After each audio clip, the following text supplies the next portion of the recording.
Bonjour à tous. Aujourd'hui, dans ce tutoriel, je vais vous présenter une seconde vidéo sur comment fabriquer des microspinners. Pour ceux qui n'ont pas vu ma première vidéo, je vous mets le lien dans la description. Donc, lors de cette précédente vidéo, je vous ai présenté la fabrication complète d'un microspinner. Les principales difficultés dans la réalisation de ce modèle étaient de peindre et de vernir la partie plombée. Et je peux comprendre que pour certains, c'est une difficulté technique et en plus qui nécessite un certain nombre d'outils. Donc aujourd'hui, je vais vous présenter une version simplifiée, puisque comme tout bon pêcheur de carnassier, vous avez dans votre boîte à pêche des têtes plombées. Et donc l'idée est de simplement venir associer une tête plombée avec la structure du spinner. L'avantage de cette structure, c'est que la tête plombée va venir se fixer directement sur le microspinner. Et donc ici, vous avez un microspinner finalisé directement avec la tête plombée. Le second avantage de ce modèle, c'est que la tête plombée est interchangeable. Ici, j'ai une tête plombée de 5 grammes. Si je veux pêcher plus léger ou dans moins d'eau, je vais pouvoir lui ajouter rapidement une petite tête plombée ici de 3,5 grammes. Pour ceux qui ont déjà regardé ma vidéo sur l'ouverture de la truite, vous avez dû reconnaître ce petit spinner qui a permis à mon neveu de faire une magnifique truite Farion. Les outils pour réaliser la structure du microspinner sont de la corde à piano de 70 centièmes. Ne prenez pas plus gros, sinon vous allez avoir des difficultés pour passer le fil dans l'anneau de la tête plombée, qui sont généralement de petit diamètre. Ensuite, il vous faut bien sûr une palette montée sur émerillon rolling, une palette Colorado de type numéro 1 pour les petits spinners. Et il vous faudra, pour une petite astuce, un morceau de gaine plastique. Alors ici, j'ai récupéré de la gaine plastique sur une corde à linge. Vous pouvez tout simplement récupérer de la gaine plastique sur des fils électriques, de la gaine de fil électrique. Ça devrait faire l'affaire. Et ensuite, pour couper, classiquement une paire de pinces. Et puis pour faire les boucles, une pince à boucler spéciale ou une paire de pinces rondes à son extrémité. Donc la première étape dans la construction de la structure va être de faire une petite boucle à l'extrémité où va venir se loger la tête plombée. Donc pour cela, vous prenez une quinzaine de centimètres de corde à piano. Et à 3-4 cm de l'extrémité, on va venir réaliser une première boucle. Comme ceci. Je vais faire un épaulement de chaque côté de la boucle, en repliant vers l'extérieur, en ramenant contre la boucle, et en faisant un deuxième épaulement sur la deuxième branche. Voilà. Donc maintenant on a une boucle avec un petit épaulement de chaque côté, ce qui va nous permettre de maintenir la tête plombée en place. Donc on va resserrer un petit peu cette extrémité. Alors il ne faut pas resserrer complètement puisque la tête plombée va devoir venir glisser le long de cette tige et pénétrer dans la boucle. Voilà.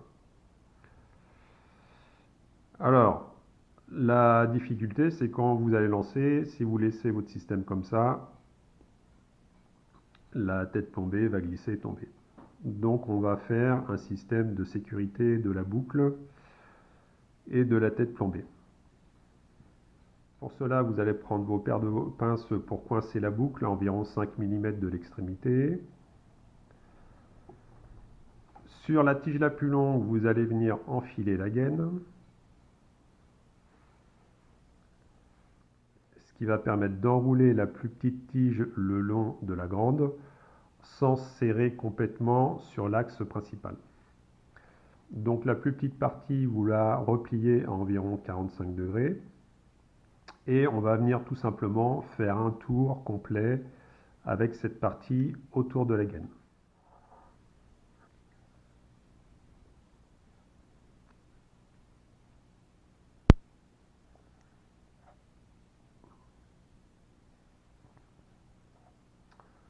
Voilà, donc maintenant vous pouvez retirer la gaine et normalement vous avez la boucle et le tour autour de l'axe principal qui va permettre de venir faire glisser la tête plombée autour de son axe et venir la mettre en place dans la boucle. Donc l'avantage de ce système, c'est que au moment du lancer, la tête plombée, il n'y a aucune chance qu'elle glisse et qu'elle se décroche du micro-spinner. Donc la dernière étape est de venir couper l'excédent de la corde à piano. Voilà, donc la principale difficulté est maintenant réalisée, puisque on a l'attache de la tête plombée avec son système anti-décrochement ou son système de changement de la tête plombée. L'étape suivante est de réaliser la boucle d'attache du micro-spinner sur votre ligne. Donc à 3 cm de l'extrémité, je vais venir faire une boucle dans l'axe, puis redresser l'extrémité à 90 degrés, ce qui nous donne cette boucle que l'on va venir resserrer un petit peu.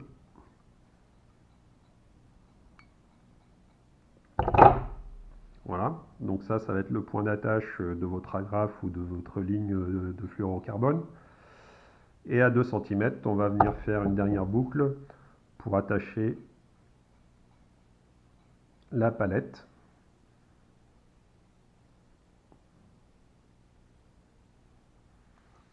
Voilà. Et donc on va venir couper l'excédent. La dernière étape est de fixer la palette dans la boucle, de venir fermer proprement cette boucle.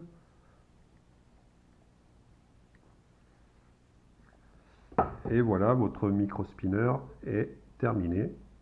Vous voyez qu'en quelques minutes, vous pouvez réaliser cette structure.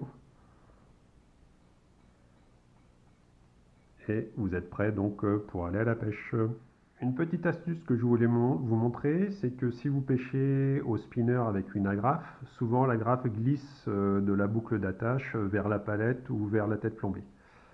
Alors dans le commerce, certains modèles sont vendus avec une petite bague ou un petit élastique.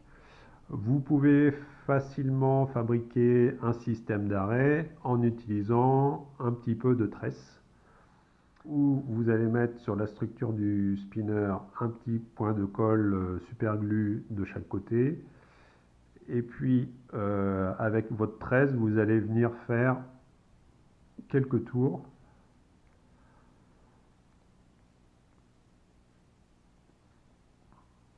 voilà, et vous attendez que ça sèche et ça vous fera un système d'arrêt de votre agrafe qui évitera que celle-ci glisse le long de la structure. Notre structure micro-spinner est maintenant terminée.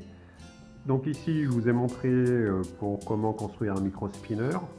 Et bien sûr, vous pouvez être créatif et jouer sur les tailles. Donc notamment augmenter la taille de la structure en mettant des plus grosses palettes, ce qui va vous permettre de monter des têtes plombées un petit peu plus conséquentes.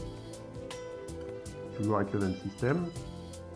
Voilà, donc ici vous avez un spinner qui peut être intéressant pour de la basse et le brochet. Et puis carrément monter avec une structure double palette, avec le même principe, sauf que pour gagner en rigidité, je n'ai pas fait un tour, mais 2 tours avec la corde à piano, de façon à donner de la rigidité à la structure sur un brochet de plus belle taille. Mais le principe reste le même, vous allez enfiler la tête tombée et vous avez donc fabriqué un micro-spinner à brochet. Voilà, amusez-vous bien. soyez créatifs. Cette vidéo est maintenant terminée, donc n'oubliez pas de liker. Laissez-moi un commentaire si ça vous a plu, si vous avez des remarques à faire sur la méthode que je vous ai proposée.